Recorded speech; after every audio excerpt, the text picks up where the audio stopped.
We continue our reading of Lest We Forget, a daily devotional by author George R. Knight. Today's reading, July 16, J.N. Andrews goes to Europe.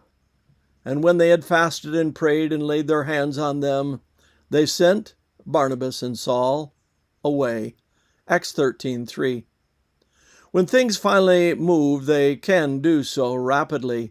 So it was with Adventist Mission.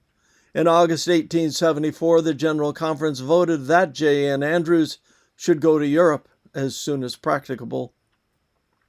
A month later, he sailed for Switzerland as the first official Seventh-day Adventist foreign missionary.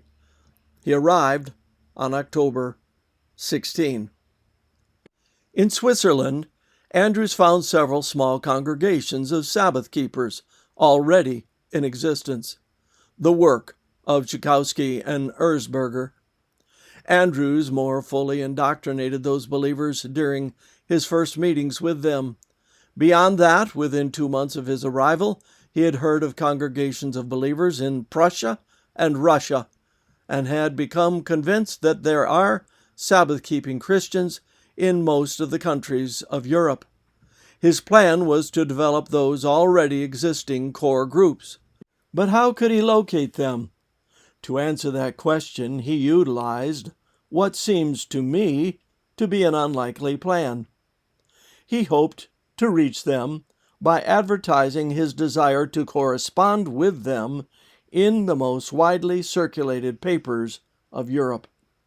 Surprise of surprises. The want-ad approach to mission worked with a fair degree of success.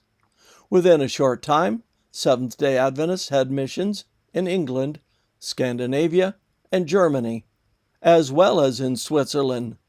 From those bases, the Adventist message would reach other European nations.